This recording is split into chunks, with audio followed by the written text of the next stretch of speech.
Media Arts and Design and the Department of Architecture and Design, I would like to welcome you to our second ARFAA lecture of this academic year. My name is Ulrike Altmüller-Lewis and I'm the head of the Department of Architecture, Design and Urbanism. I'd like to ask the people who are all the way in the back here, move up to the front. It's much nicer for speakers if you're not just all the way up there. And being up here, there's a real big glare. So Ash and a couple of other people up there, just come down. Sorry.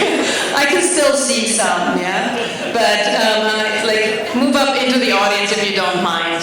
That would be a real nice treat for the speaker to actually have full ranks and not just people in the periphery. What's wrong with my authority? Come on, guys, move. I see you. Okay, Drexel's endowed Fariola and Mariam Bardi ARFAA lecture series was established in 1992 by Peter ARFAA and named in honor of his parents. Peter ARFAA had a long and distinguished career as an architect and educator here in Philadelphia. Having studied history and architecture at the University of Pennsylvania, Mr. ARFAA joined the architecture faculty at Drexel University in 1972. Here he taught for 39 years, serving as architecture department head from 1976 to 1985. The ongoing ARFAA lecture series, which turned 30 last year, brings design professionals and scholars of the built environment to our campus several times per year. Each fall, winter, and spring quarter, these public presentations consider contemporary, historic, professional, and theoretical aspects of architecture, interior design, and urbanism. The ARFAA lectures give us a chance to introduce the Drexel community and the greater Philadelphia audience to issues of local, national, and global relevance. They are a highlight of our academic year. I would like to introduce you to Dr. Daniel Koslett, Assistant Professor and Architectural Historian in my department. Dr. Koslett has taken over the organization of the lecture series last year. Since then, he has worked with the communications team of the Westfall College of Media Arts and Design to create a better platform for the ARFAA lectures. We now have a terrific website listing the 90-plus speakers who honored us with their wisdom over the past 30 years. You will also see that, starting with last year's spring lecture by our very beloved Dr. Mark Bragg, we also make recordings of our lecture. These are available after a couple of days, and new is also that we now ask you to register to come. However, don't be scared, the ARFAA lecture remains open to the public and free of charge. And with that said, Daniel, I would like you to come and introduce our terrific speaker for tonight.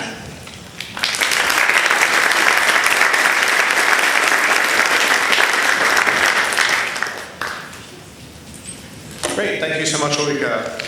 Before we jump into the presentation for this evening, I just wanted to make everyone aware of the third and final scheduled presentation for this, our 31st year of the ARFAA lectures. As you see there on the posters around campus, our spring speaker will be Vishan Chakrabarti, whose presentation will be the architecture of urbanity, designing for nature, culture, and joy. And of course, we hope to see you all for that last presentation on May 1st.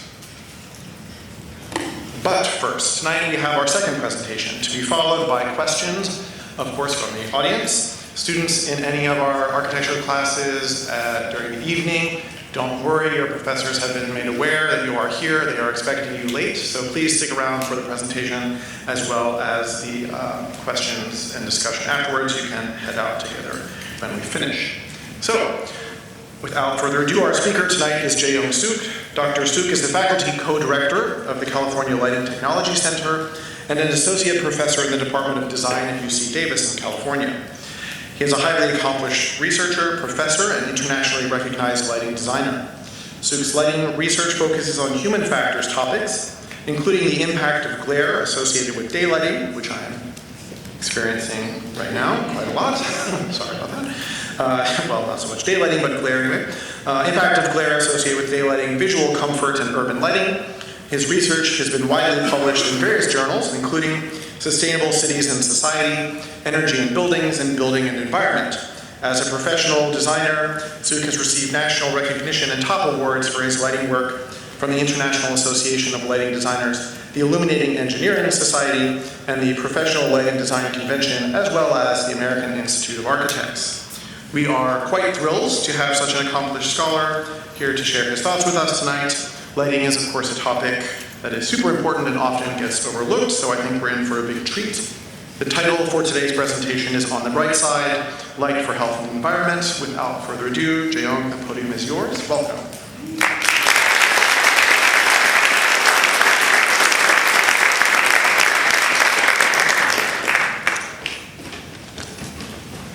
Okay, let me try.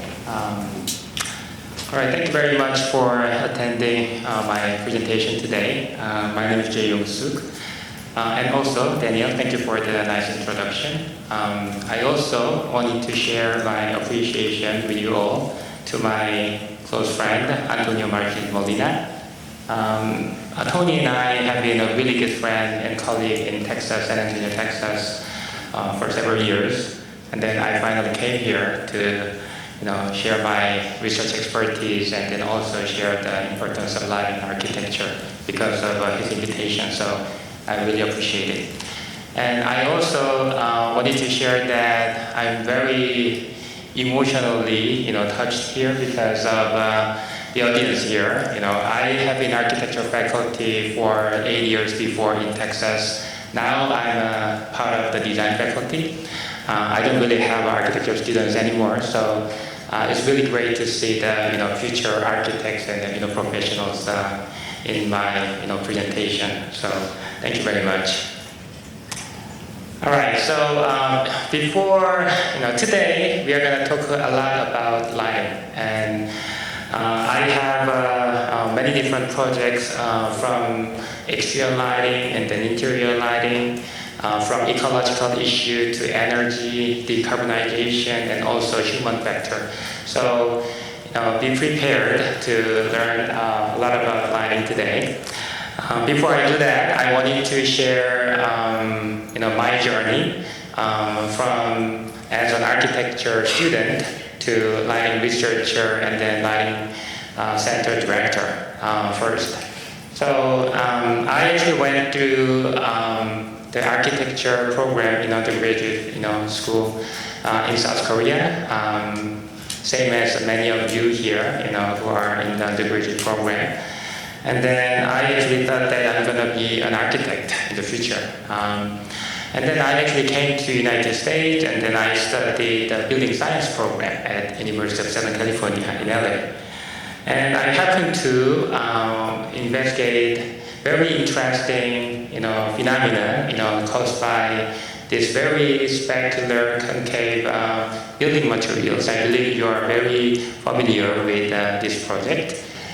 And then I actually got very much fascinated by this interesting problems the building actually caused by reflecting strong sunlight to the neighbors and then pedestrians and then drivers around the building. Many people got very uncomfortable, due to this problem.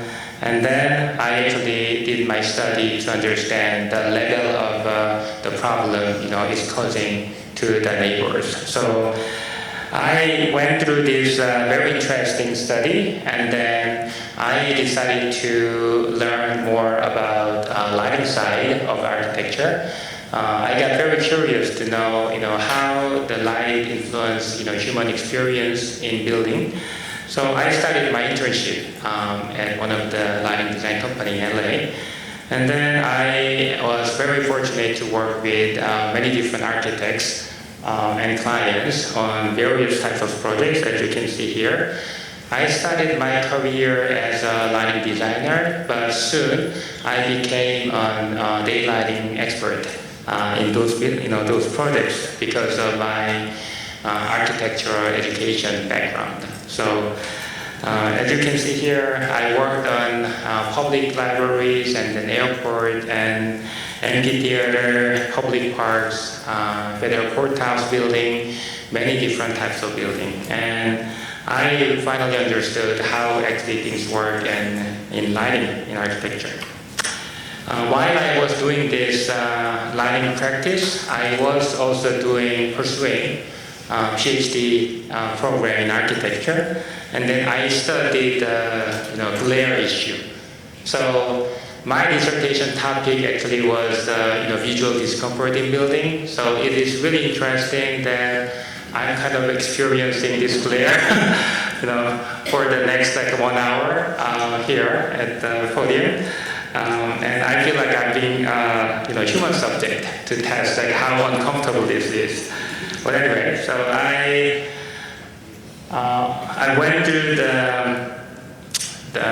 the practice and then PhD program, and then I became an architecture faculty at UT San Antonio. And again, my research really focused on daylighting, lighting performance in building. You can see some collaborative work here. The one you see that as a moving animation here. Oh, sorry. Okay, that is thermostatic bimetal.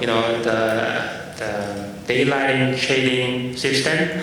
Architect Risa actually invented, and then I actually collaborate with her to evaluate the performance. And I also work with various architects in San Antonio, Texas to do post-occupancy evaluation study of daylighting and the lighting system. So the main focus was to understand how efficient the lighting system is in the building, and also how comfortable the lighting environment in those buildings. Okay, so after 8 years of experience as an architecture faculty, I moved to Davis. I moved to UC Davis to become a design faculty, and then I also became the faculty director at the California Lighting Technology Center. So to introduce the center, we actually established the center 20 years ago. With funding from the Department of Energy to advance lighting and then daylighting technology in building. If you look back, 20 years ago, that is the first time LED technology got introduced to architecture industry. And then we didn't really know how to deal with LED technology in building design and then building technology, building controls. So it was really important for the lighting center to establish the protocol to evaluate the performance of the technology. So we have a very long history with lighting research, but we also expanded the research spectrum to building controls area. So we can achieve decarbonization, grid resiliency, and then community wellbeing. The grid resiliency is a very important topic, especially in the state of California, as we actually go through a lot of power outage issues. So understanding how to distribute the building energy consumption in different times of the day, that is one very important topic to study in California now. So the focus area we have building controls, daylighting, indoor, outdoor lighting. We also do lighting studies for human health and well-being. And then the most unique aspect of the lighting research center's activity is to adapt those research outcomes into the building code and standard. So we are always trying to, require those new technologies for the new buildings built in state of California. You can see some of the facilities we have in the center here in the picture, and then many different light sources we are testing in the center.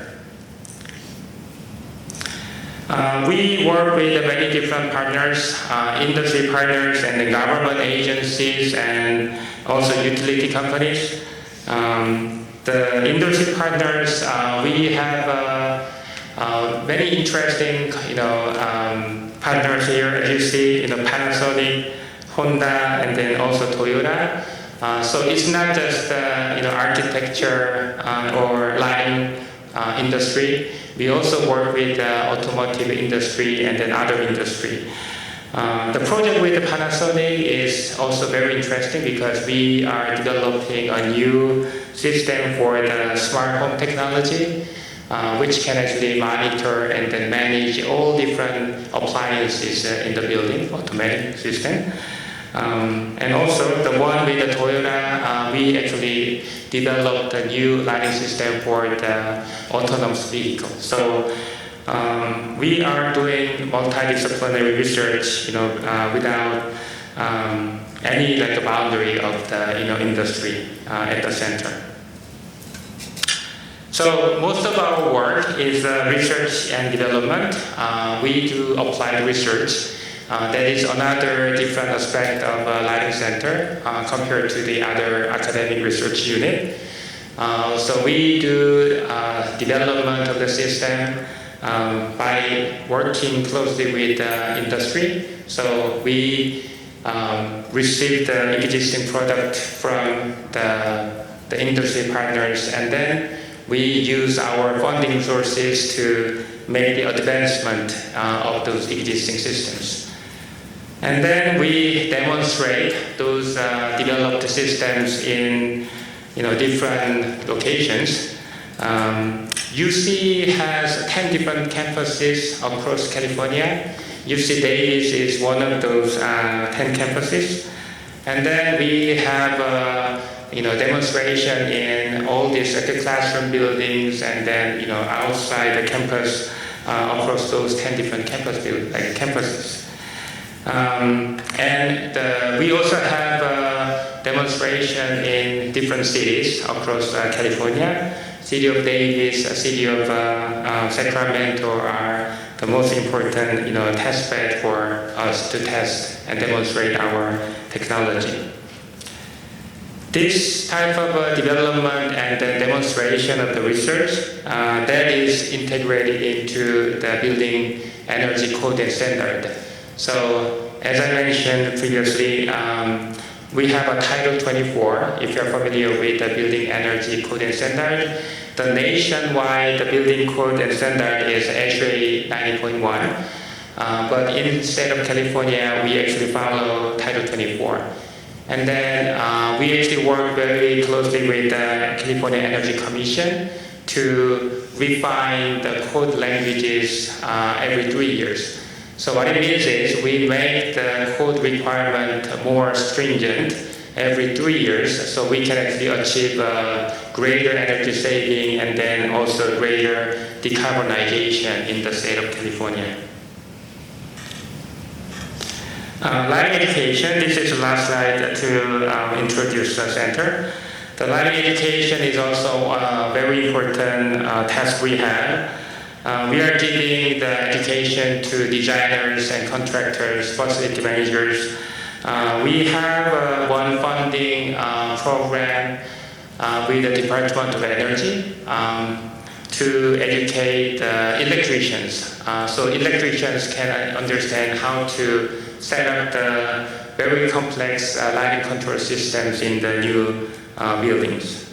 So we have a very different activities at the center.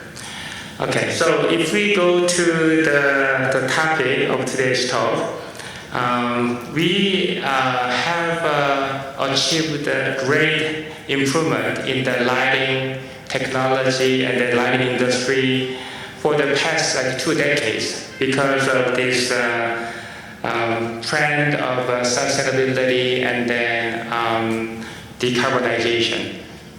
So it's the same for the general architecture industry. We were tasked to improve the performance of the buildings, so we can actually consume less energy, and then we can also have a less carbon emission in building. So in lighting industry, that improvement was possible because of those 3 different factors. We have a very stringent government policy that require the new technology, high efficiency lighting technology. And then the manufacturing companies, they also advanced the performance of the lighting technology drastically in the past 2 decades. And then we also have a designer group, architects and lighting designer, who adapted this developed technology into the building design process. So we were able to achieve a great improvement here.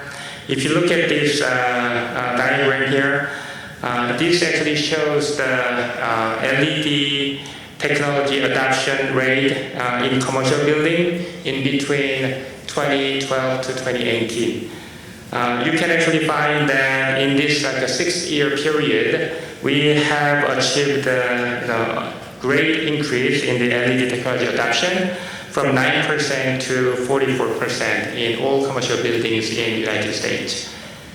This is a very positive sign because it means that our building becomes actually more and more energy efficient. You can also find from this slide that incandescent and fluorescent lamp adoption rate has decreased a lot. But the graph actually shows still the number one light source in the commercial building is a fluorescent lamp. So the adoption and then the transition of the lighting technology is happening, and then it's steady, but it's not as fast as we expected. Last year, Department of Energy, they released a new data showing that commercial buildings LED adoption actually is still below 50% in the United States. That is a very disappointing number because we are aiming for net zero carbon emission buildings by 2030, right? That's the challenge we are having in the architecture industry. But it is expected that it's very difficult to achieve that the goal in the current rate. So DOE also asked for the additional ideas to achieve a faster LED transitions in commercial building. This is not just a trend in the United States. We have exactly the same trend across the entire globe. So other countries, they also have a less than 50% LED adoption. And then we actually need to facilitate this a lot faster. So this LED adoption is still making a very positive impact in buildings. If you look at this 3 different pie chart here, that is the lighting electricity used by different sector, the data collected in 2022. And you can find that now the lighting energy consumption in commercial building is less than 10%. That is very surprising because if you look at, again, 20 years ago, the lighting energy consumption in the commercial building was 38%, almost like 4 times larger than what we had in 2022. If you look back 10 years ago, the lighting energy consumption in commercial building actually has decreased to 17%. So almost like 2 times from what we have now. And then now it's less than 10%. So we can see that the lighting energy consumption has decreased a lot in buildings. But this also caused a very wrong perception to the lighting researchers and then government officials because if you look at this percentage in the pie chart, you can actually see that saving further energy from this small percentile of the lighting energy consumption is not really, it doesn't really look like a big deal anymore. So that's the reason, there is a really like a trend, the government agencies and the industry moving actually away from advancing the more further lighting technology improvement and then focusing on other building systems like heat pumps or heat pump water heater, which is actually consuming a lot bigger portions of energy in building. But I really don't think that is the right direction because if you look at this slide, this is a global electricity consumption in lighting. This is a total consumption across the globe. You can see the pattern starting from 2010 to 2022. What we can see here is the total energy consumption is not really decreasing across the globe for the lighting. The reason is we have more and more buildings being built everywhere. And then we are installing more and more lighting systems. Even if it's a LED technology, still we are adding more and more lighting fixtures in every single building. And then also infrastructure too. The only good trend you can see here is the lighting energy consumption trend in residential sector. The residential sector is achieving a lot of improvement in the absolute, the quantity of the energy consumption for lighting is clearly decreasing. But commercial sector still needs a lot of work to have a further reduction in lighting energy consumption. Some people might argue that, why do we care about energy consumption in lighting, especially when we are dealing with this small, tiny, portion of the pie chart here. Especially when we have a great amount of renewable energy generated, especially in the United States. And in California, we are generating more than enough to operate all the lighting systems across the state, especially during the daytime. So you can see this energy supply trend that shows the amount of energy, like electricity generated by renewable sources versus fossil fuels. What you can see here is that during the daytime, what they are arguing is pretty much right, because we are generating great amount of energy during the daytime from 9 a.m. to 3 p.m. But besides this timeline, during the nighttime, the midnight, early morning, we don't really generate enough amount of electricity from the PV panel and then also the windmill. So the percentage in between the fossil fuel, like relied electricity, also the renewable energy sources, that is actually pretty high towards the night and then early morning. What it means is that energy consumption during the nighttime actually has a lot more potential for carbon emission. So if you're using same amount of energy during the daytime and nighttime, during the daytime we can actually have a lot less carbon emission from that actual energy consumption compared to the nighttime. So even with this great amount of energy we are generating from PV panel, still we have this problem of dealing with the nighttime energy consumption. And also one interesting trend I also find personally is that the energy consumption pattern in the residential buildings. We have a new EV car trend in the United States, and now every single residential building with EV car owners, they now install the EV charging station in the car, in the house, and then they actually charge their car throughout the night. So that actually changes the pattern of energy consumption in the residential building drastically. And then the state of California really tried to understand how to distribute this energy consumption in different time of the day, so we don't actually have a whole huge energy consumption at the same time during the night when there's a high potential of carbon emission from the building.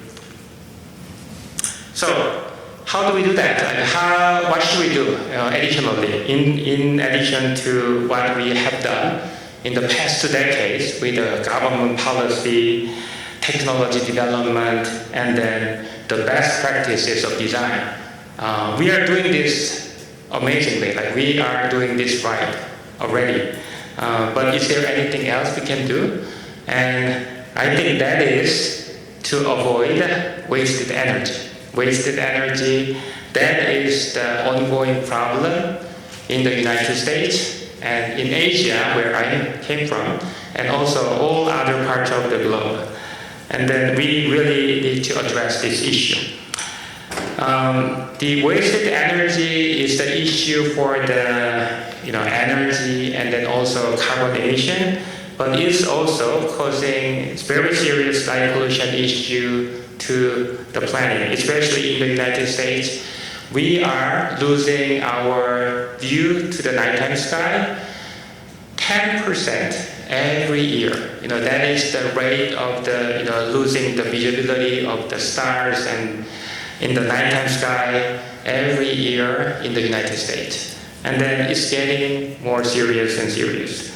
Again, we are making a very good technology, and then the design practice knows how to deal with those technology in the building, outside building, at night. But still, there are so many outdated conventional technologies installed throughout this entire country, and then we have work to do. So the idea starts from this very crude graph here. This is the energy use, the pattern in the buildings and infrastructure in between the relationship between the level of occupancy and then actual building energy consumption. So what we expect from this relationship is shown as this dashed, like a green dashed line, the ideal relationship.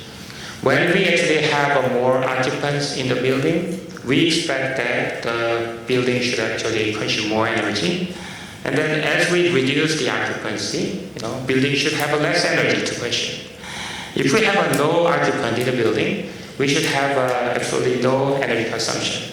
That's kind of an ideal relationship. But in reality, it doesn't work like that because we have all the systems still running regardless of the occupancy level.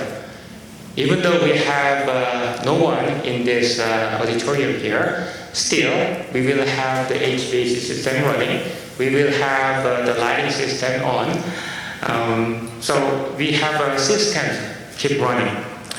So there is an opportunity to reduce this wasted energy consumption in buildings and infrastructure.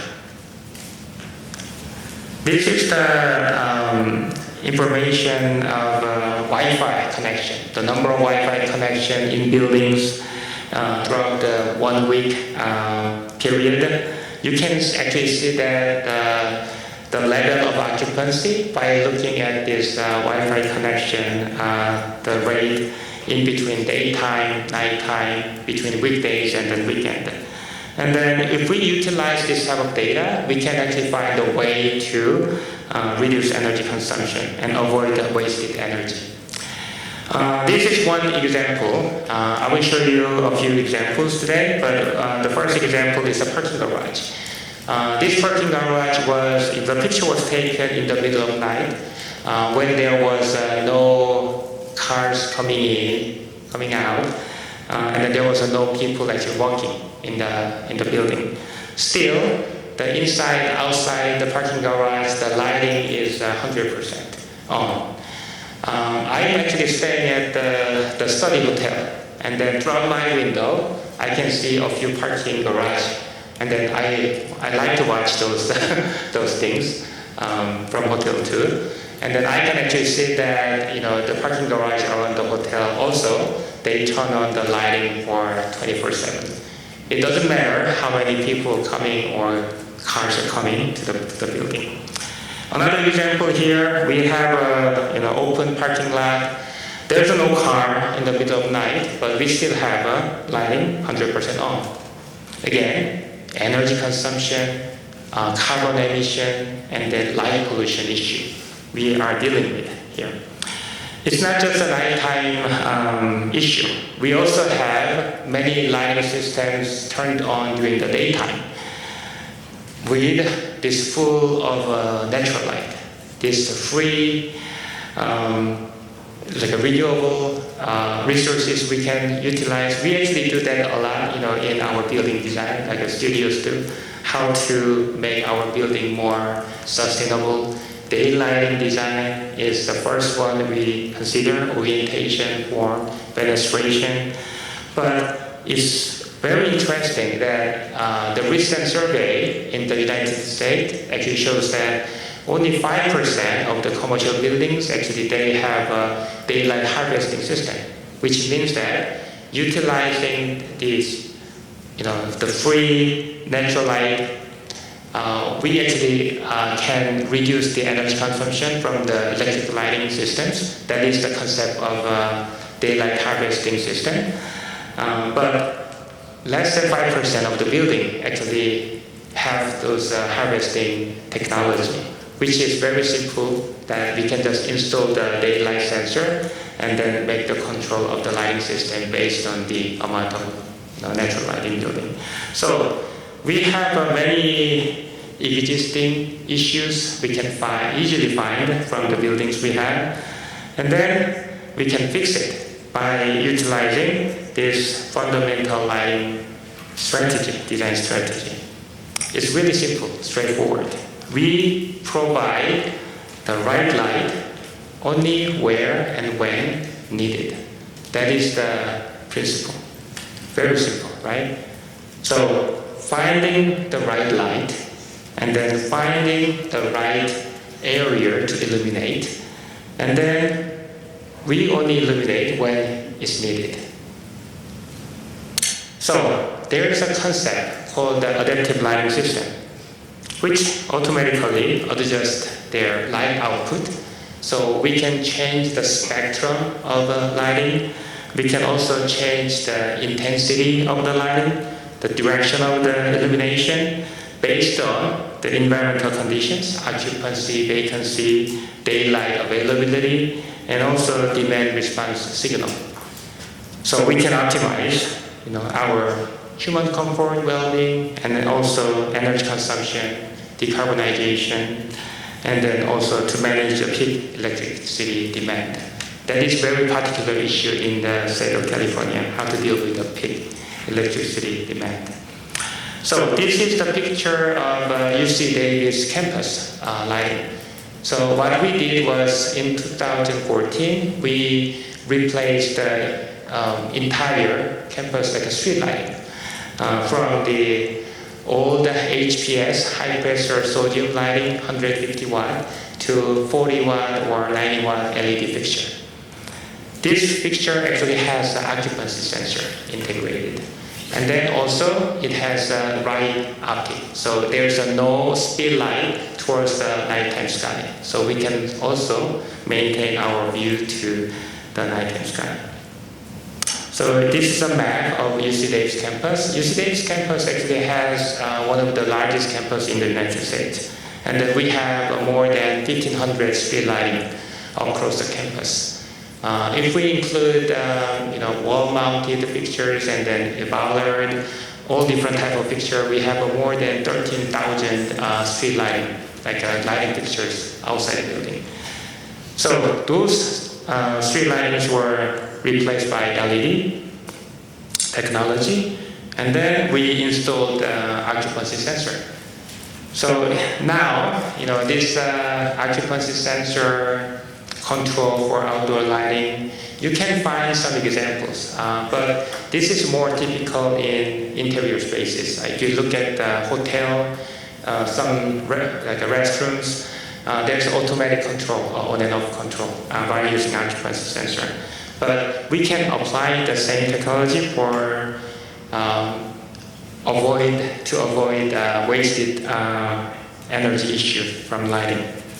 So the white cap below this cobra head fixture, that is actually occupancy sensor, which detects the cars and the pedestrians near the fixture, and then it changes the intensity of the light from 100% to 20%. We never want to completely turn off the light because it can actually expect greater energy saving from lighting, but it also gives a wrong signal to users, like the occupants and the pedestrians, that the outdoor lighting probably is out of order. So we don't actually try to completely turn off the light, but instead we can actually make a great reduction. Even with 20% of light, our human vision is amazingly flexible. So we don't actually perceive that it's 20% of light output. We actually perceive a lot more than that. So we don't have any visibility issue. Another example, parking garage, the light LED transition in parking garage, we achieved 68% energy saving. This is really great saving because parking garage, we typically have lighting on for 24/7. And then there's a great amount of energy consumption usually from the parking garage. But you can use the exactly same technology to make a good reduction. This project helped us to incorporate the new requirement into the Title 24, the energy building energy code and standard in the California. So in California, if you have a lighting system in between 12 feet to 24 feet height, it has to have a motion sensor, occupancy sensor. So that controls the amount of energy. So some people don't really like the lighting center because we are always adding the new, like a regulatory measure to the code. But we really believe that that is the future, like the right thing for the future of the planet. So the Title 24 also has a different section actually requiring 3000 Kelvin. This is the color temperature is showing how warm or how cold your white light source is. As you have a higher number, like 5,000, 6,000, that is considered as a very blue daylight, white light. As you have a lower number, actually it gives you warmer color temperature, the warmth of the light. So we actually recommended 3,000 Kelvin for the state of California. That is actually considered a very low color temperature for outdoor lighting. You can actually find many different warmth of light from also the street lighting in Philadelphia.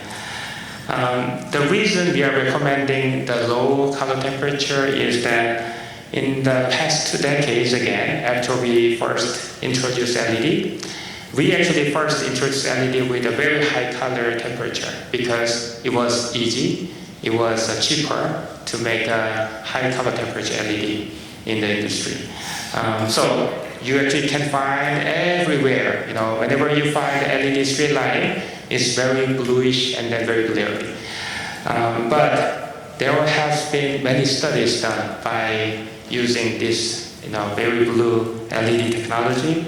And then now we understand there is a very negative impact to human health and then ecological systems and then also light pollution. So that's why we are trying to push the government agencies to adopt more stringent regulation for lower color temperature for lighting. The color temperature of the outdoor lighting then also causes a significant issue to pollinator. So nighttime pollinators, they are easily drawn, attracted by this blue spectrum of street lighting. And then they kill those pollinators. Same for the bird migration. They also get wrong signal from these blue light sources. So they get disoriented. So dealing with this, existing lighting system is really important task. Especially the state of California, we have a very large agricultural industry, and then this is really big concern. So last year, state of California, they actually launched a new program to tackle this issue. How to deal with lighting's influence on the nighttime pollinators. So we are initiating. I'm actually working with many different biologists. The biologists who study birds and then animals, like nocturnal animals, and then also the insects, to understand local habitats in the state of California, and to understand what is the right spectrum and the intensity of light, so we don't actually negatively influence their population. So that is actually called the biologically appropriate lighting initiative we are launching. There's another research. We are focusing on community well-being, public safety issue. This actually program is funded by Energy Commission in California. What we are doing is we are developing the new system, which has a hybrid system like PV panel and then also grid connection. So there is a battery inside the fixture which can charge the battery from the PV and also from the utilities company, the grid. And then it understands exactly how and then where to discharge the energy. So we selected 7 different underserved communities to make this demonstration. So as I explained, we developed a new system and then we make a demonstration. And for the demonstration, we selected underserved community across the entire California, and we replaced the existing 200 lighting system with a new system. So this is the picture. We are testing the developed the lighting fixture inside the center. And then this actually slide shows the 7 different communities selected. We checked the income level and then the crime level to qualify the site for the demonstration. So we have 3 apartment complexes, 3 public parks, and then 1 public roadway. And then those are the pictures. It is very interesting, like low income, underserved communities, they also have a low budget to maintain their infrastructure. So they ended up having very outdated outdoor lighting systems. And then even if when they have the broken street lighting system, they don't get fixed. So we had the field documentation of the existing lighting system, and then we found that the existing lighting system is really in a bad shape. Community feedback is really important. We have the community-based non-profit organizations to make direct interaction with the citizens. Many of those citizens, they don't speak English, so we also hired an interpreter to make that communication. And then this is one study from the 2 public parks we tested. And you can actually see that we have collected more than 300 feedback from the community members in those 2 different parks, one in LA and then one in San Diego. And then this is the written feedback from the community members. And we learned that most of them were complaining about the very dark environment. And then they actually connected this dark light condition to the safety concern. So this really doesn't mean that there's a higher level of actual crime happened at those parks, but that really represents the perceived level of safety concern. And also the quantified data also shows that there's a big concern of the light level and also the level of perceived safety. So we adapt, we incorporate this feedback into the development of our system, and then we make a brighter environment for those selected sites. But it doesn't mean that we are making everywhere more bright. We still check the light pollution issue, light trespass issue, and glare issue to make things more safe and then more sustainable in those communities. Now we switch the gear and then we actually look at the lighting's impact on human health and well-being. We have been studying this circadian rhythm topic for the past 10 years. And whenever we talk about lighting's impact on human health, we cannot avoid discussing circadian rhythm in human bodies. So circadian rhythm, that is the physical, mental, behavioral changes that follow a 24 cycle. So typically we just understand it as in the morning we are awake, and then towards the night we actually get sleepy. So and then we maintain this cycle every day. So if we have a disruption of circadian rhythm, then we have side effects as listed here.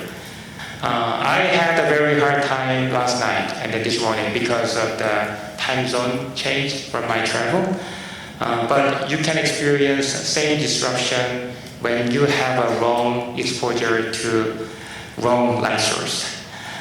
In order for you to understand circadian rhythm, circadian lighting, you need to understand that different light sources actually have a different spectral distribution. So you can see sunlight, incandescent, LED, compact fluorescent. They have a very different composition of a spectrum across 380 nanometer to 800 nanometer. Still, they are all considered as white light, but their impact on human health and the well-being are completely different. So if you look at this graph, the dashed line, the bell curve actually shows the sensitivity of, we can actually call it melatonin suppression sensitivity. So this is the nanometer. We have highest sensitivity from light, which is 480, 490 nanometer of light. The blue line, I don't know if it's, blue line actually is the LED's spectral composition when it has a 3000 Kelvin. The orange line actually is the spectral composition of amber light. What you can see here is that 3000 Kelvin LED has the overlapped area here. That is the light of LED that impact human melatonin suppression level. So if you have more and more overlaps here, that means that your melatonin is more suppressed. So this is ideal for the morning time, but it's not really a good situation for the nighttime because melatonin helps you to feel sleepy. So in order for you to have a good night's sleep, you need to avoid this 490 nanometer exposure from the light sources. So circadian lighting, the key strategy is to have a maximum exposure to blue light during the daytime and then minimum exposure to the same blue light in the nighttime. That is very simple. But again, the actual application is really difficult because regular people, we don't really know and how to change, and exactly when to change in between those two different lighting spectrum. So we are doing lots of demonstration. This is a Honda smart home house at UC Davis. This was built in 2014, and then it has many different features, advanced features, including the full circadian lighting inside the residential building. So this is a two-story building, mimicking the typical, U.S. residential home. And what we have here is the adaptive lighting system again. in between very like an amber color for the nighttime environment, and also very bright blue spectrum lighting during the daytime. So occupants, they can be exposed to these different lighting conditions automatically throughout the day. And at night, we also have this low amber wayfinding lighting throughout the circulation. So occupants, when they wake up in the middle of night, they don't actually need to turn on the ambient lighting. Usually they have a very bright light. So this actually helps to avoid melatonin suppression in our body. Another application is UC Davis dormitory, exactly same principle. In between daytime and nighttime, we have two different channels of warm LED and then cool LED, and then switch back and forth depending on the time of the day. And then again, you can see how that changes in between. And there's a new project, UC Davis Hospital Tower in Sacramento. We adopt this principle for the entire hospital. The hospital will be completed in 2030.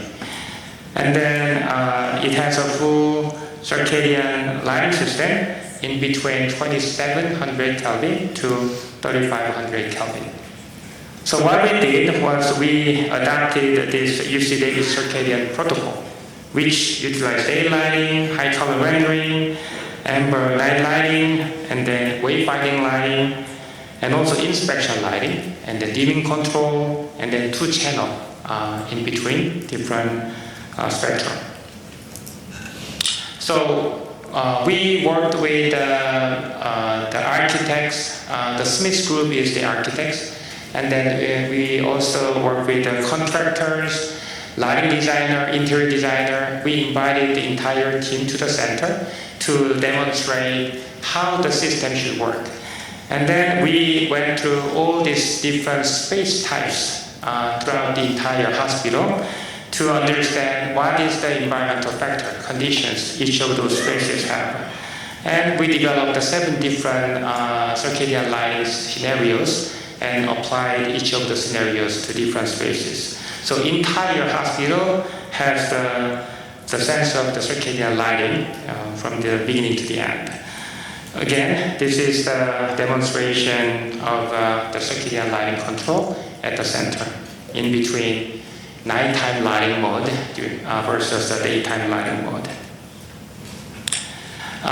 We dealt with the entire hospital, but still, we actually had to deal with one particular population, group of people, which actually is nighttime nurses. Nighttime nurses, they have a completely different light environment. This is the typical environment they actually work.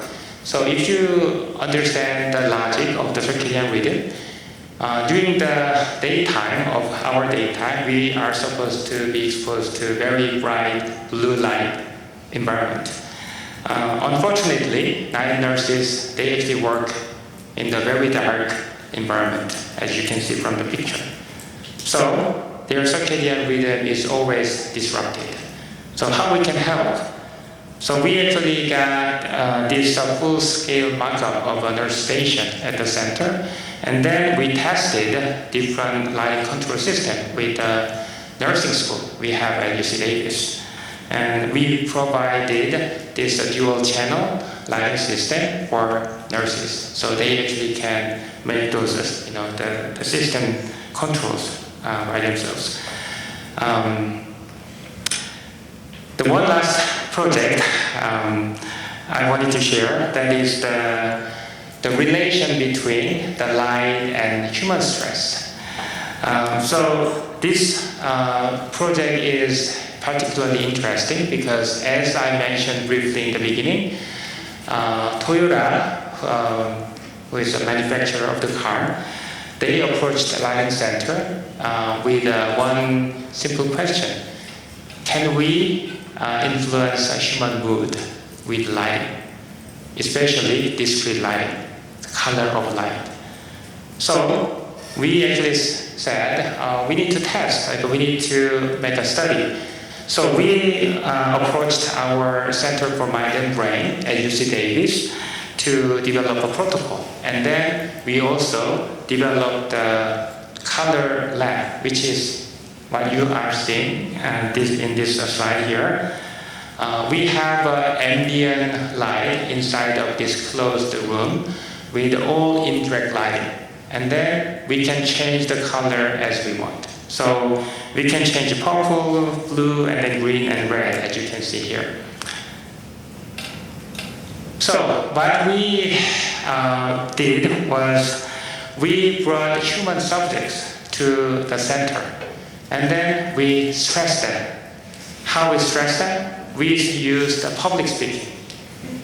Same here, I was very nervous. I'm still nervous in front of you, like speaking and then sharing my projects. But we used exactly the same protocol to our human subjects, make them to do public speaking in front of live judges. And they don't have any script. They have to just memorize everything to share their ideas. Very stressful.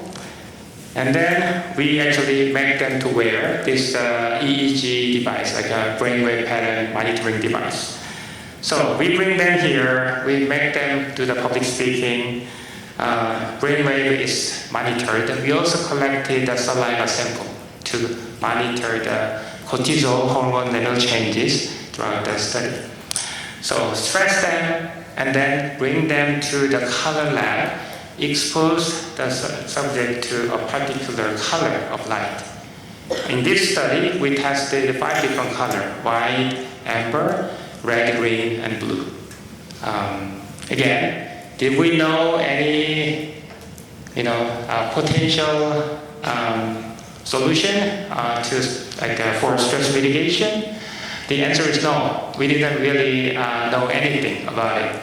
But we wanted to see if there's any either positive or negative influence by having that particular exposure to stressed person.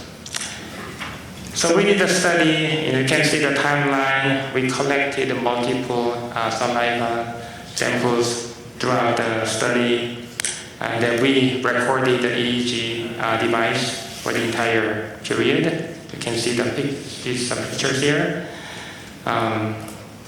And then some examples of the color lab. It's very saturated light inside the color lab. And then red, green, and then blue, and amber. And we looked at the frontal alpha asymmetry. So depending on the cognitive activities in between the left brain and the right brain, we actually can understand the level of stress in each of those persons. So that's how we analyzed. And then the frontal alpha asymmetry shows very interesting outcome. So as you see in the graph, this x-axis actually shows the time period. So we have a rest. The participant arrive, they rest, and then they start to prep their test, and then they do the public speaking, and then they start to recover their stress by having particular light exposure. And y-axis, that is the level of stress. As you go higher, that shows a higher level of stress. So you can see there is a very drastic peak. Like people, they start to be stressed as soon as they understand they have to do the public speaking. Even before they start the public speaking, they are nervous, they are worried about it. And then in the middle of the speaking, they start to be relieved. And then there's a natural mitigation of stress, even without any particular light exposure. But what we can do here is we can compare the rate of stress recovery in between different colors. And as you see here, there's a very clear pattern in between white versus amber, and then also white versus the other color. So this is normalized data. So this is the time of the exposure, like a starting point of exposure to particular color. And then their stress levels are all normalized. And you can see that the amber exposure, it makes a lot faster and then very long stress mitigation effect compared to white. You can also find that the other colors, red and green and blue, they do not really make any positive effect.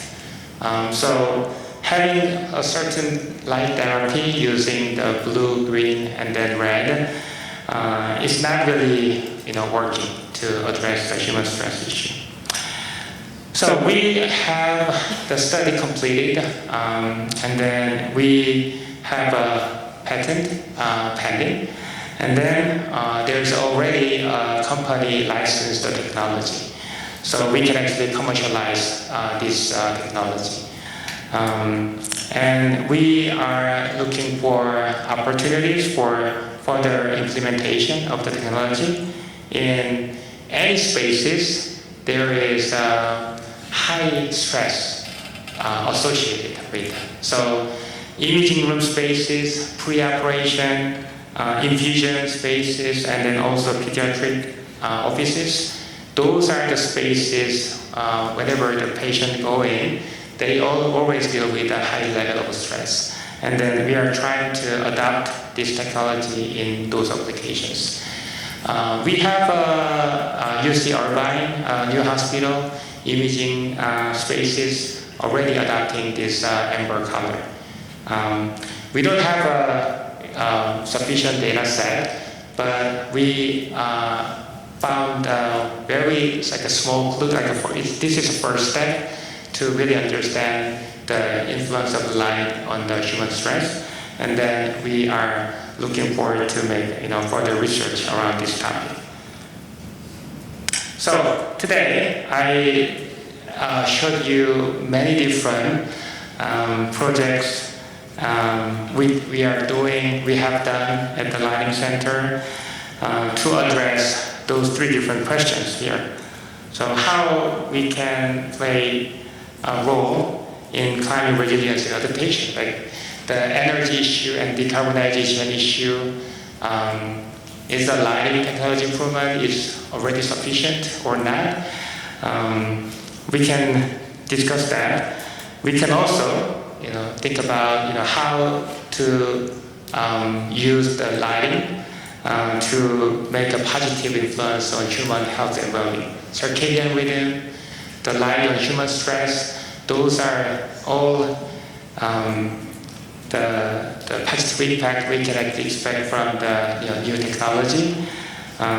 So we need to find the good applications, and also the light pollution. And then I briefly mentioned about the ecosystem, how to preserve and conserve the existing like an ecosystem, like a nighttime pollinator, nocturnal animals. That is another very important topic we have to address in the future. So I wanted to share this slide as my last slide, so you can actually have an opportunity to think about for your future projects. Okay, thank you very much.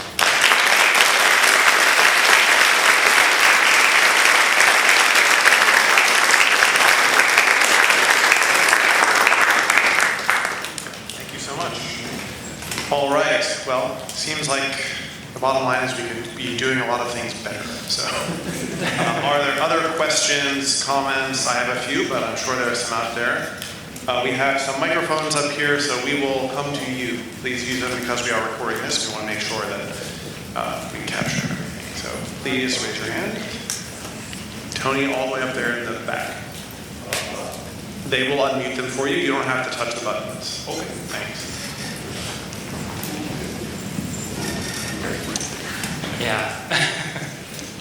Yeah, my question is, have you looked at anything with lighting analytical studies on biophilic design?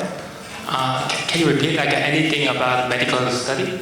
No, biophilic, where... biophilic? Yeah, design. Have you looked at lighting and that affects that? So biophilic design means that the Or plants, living, like living walls. yeah, green walls and the living creatures. We are not really doing research, but we actually do indoor farming, like an agricultural aspect of the lighting. So there is good technology available to help the plants and then the living walls to grow better inside the building. So there is area of research and then also existing technology available. But unfortunately, we are not really dealing with biophilic design. Yeah, with the lighting. All right. So I was really intrigued by the outcomes with the amber light.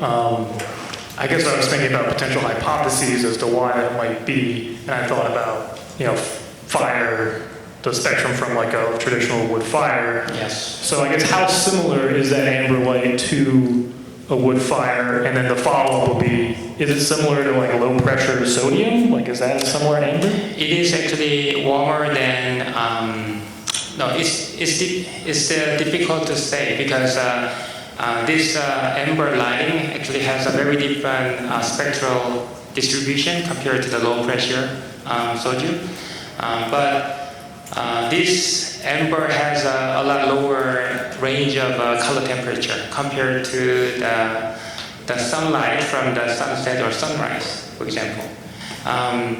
The fire also can be very low color temperature depending on the actual temperature of the fire. So the fire, we can actually expect to have some overlaps with this amber lighting. But again, this amber lighting, same for the red, green, and blue light we tested. We just randomly selected because we didn't actually expect any positive impact on human stress. We just assumed that maybe there's some connection to the sunset lighting color and then the previous incandescent the color temperature range we are very used to, right? And then we actually perceive it as a very personal and private and lasting color. So the researchers at the lighting center and also the brain center, we kind of agreed that there must be some good effect around the amber. But we didn't really know that it's going to be that obvious in between different color. You can also find a very interesting application of blue light because blue light you can find that easily from the airplane and also from many like a transportation system, train and transportation system, and also the hospitals. And what we found out is there is no scientific reason to have a blue light on those systems. Even the MRI picture I showed you in the previous picture here, we met with multiple MRI manufacturing companies to understand if we can incorporate the amber lighting instead of a blue light. And then they were very excited about it because they had a blue light to make more, like positive perception. It looks more clear, when you actually deal with blue light. But that's all the reason they had. So having this data, again, we only tested, a little bit more than 100 people. So the subject number for each light condition we tested was, only like 20 people per light color. So the data set is not enough, but we expect to continue the research to really understand the significance of this impact on human stress. Yeah. Thank you for the question. Yeah.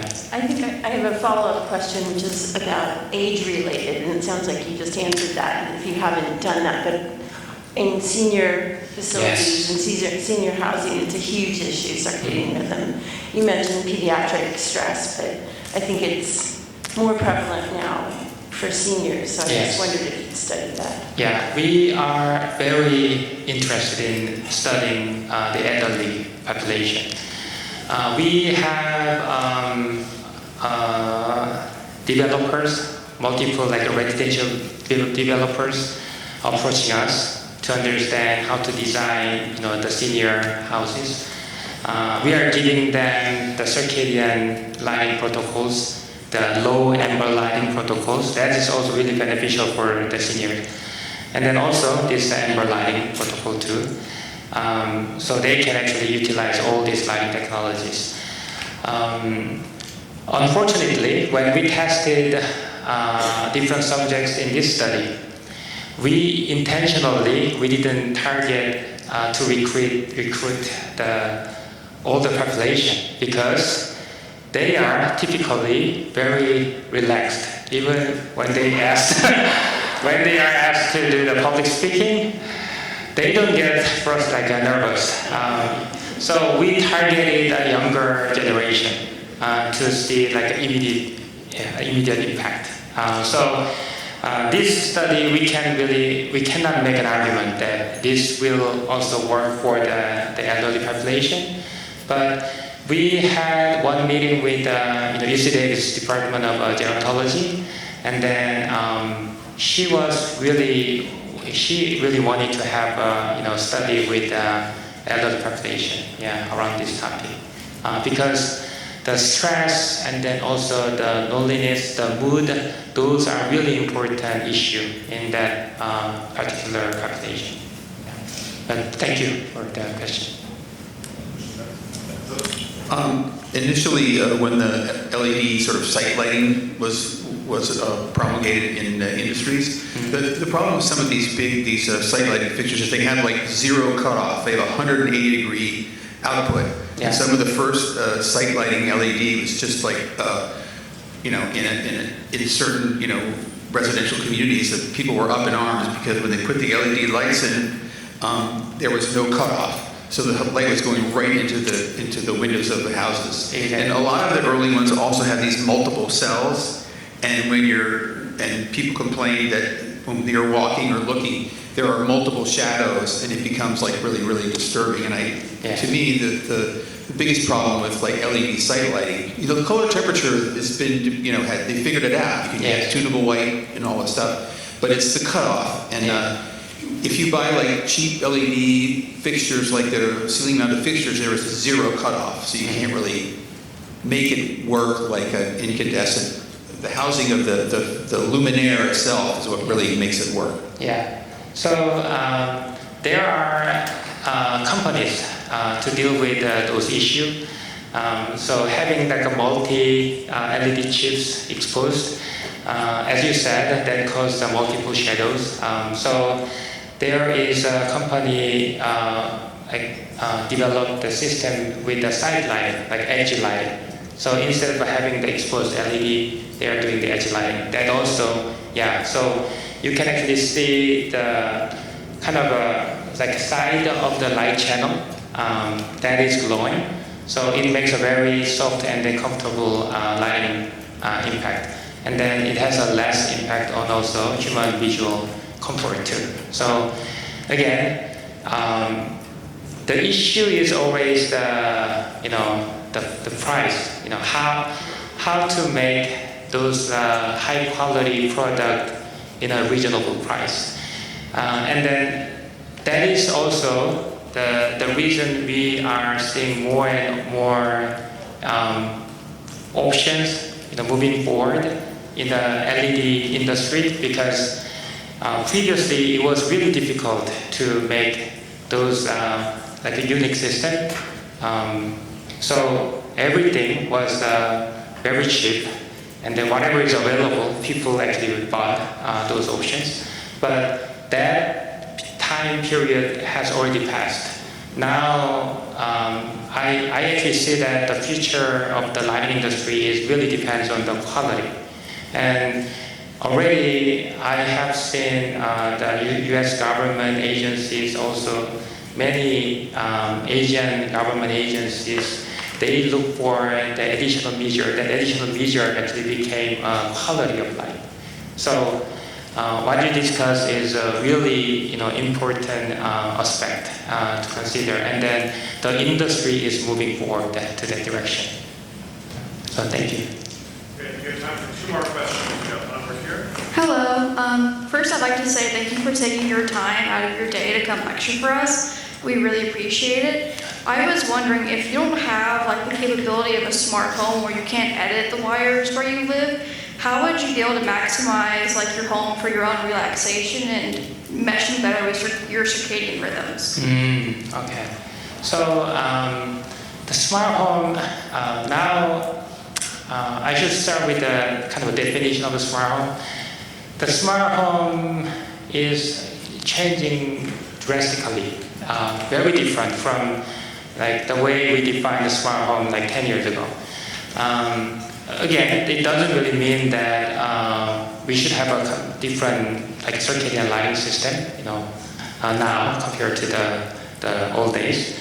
But as long as you have that adaptive lighting system, which actually allow you to change in between the 2 different spectral distribution, then the building control system to control that lighting channel is fairly simple now. So if you have an existing building, it's still difficult to install the new system, making a new wiring. So that's why the most of the applications I'm actually showing you today, that is actually for the future. So in other words, like we are trying to make the installation of the most latest advanced system at this point. So even though, let's say, we don't actually know how to control those systems, based on the timing or based on the need, human physiological responses, we can have many different ways to control the circadian lighting system, right? But we don't know like which one is best.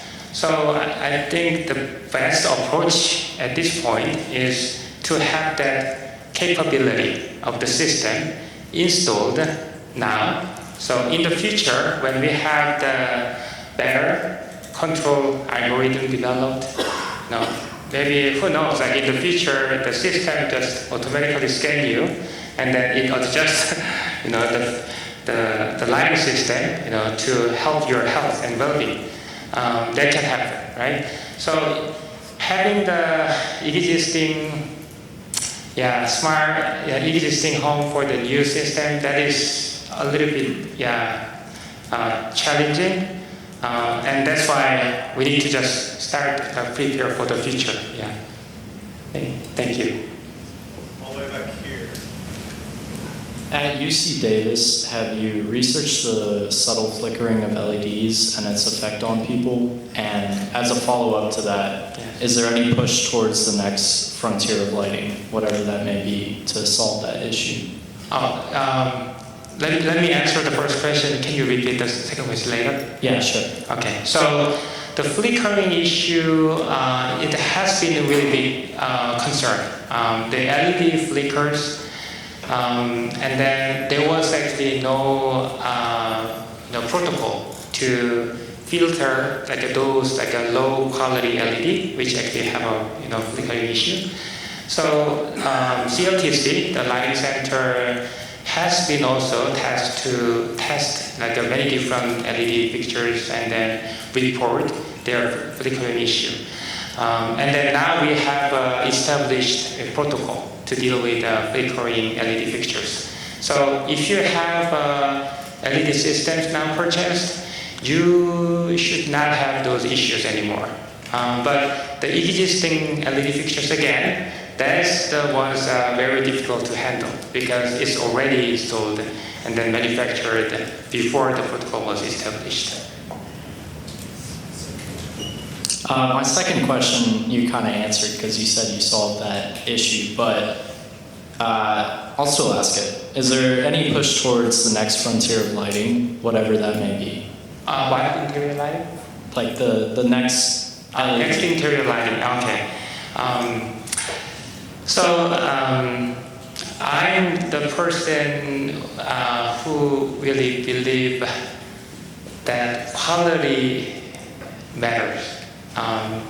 So I didn't like this idea of LED industry for the past like 2 decades when everyone talked about the price and then energy efficacy. So lumen per watt, that actually determine how good your technology in the past 2 decades. That is not the right metric because that is the reason we are dealing with these issues. Like the issues we are impacting the wildlife, pollinators, and also human health. That is an issue. So I think the tone should be set to say that we are going after the quality of life. So human factors, human health, that should be the center of the line design, also the building design itself. I'm actually working on a project, funded by Korean government now, to develop a human-centered lighting system. That is a new project we launched last year. And then I believe that that is actually going to be the future of the industry. Like interior lighting, is all about human health and then well-being and then mood, emotion. We will have the capability to detect those personal feelings and then their health conditions. And then we will be able to respond our systems to make them happier and then healthier. This is also part of the new smart home currently being designed and developed by many different developers. And then they work with medical groups. So medical researchers, doctors, they are invited by building developers. And they are trying to accommodate many different types of sensors. So we can actually categorize the future smart home as really healthy building. Like the building automatically sense your condition, like a health condition, and then your status, and then respond to the status in the most effective way. So that's going to be the future of the interior lighting, human-centered lighting. All right. I hope my answer is sufficient.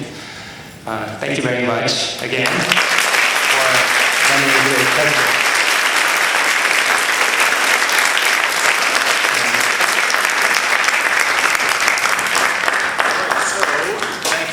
Being here, I just want to point out very quickly that, again, our spring talk is on May 1st, location to be determined, should be another great one. Thank you to our speaker who came a very long way for us, which reminds us that these things cost money, and our endowment is generous but not endless. So if you feel like helping us do this in the future, you can take a photo of that little scan tag. Thank you very much. Have a good night.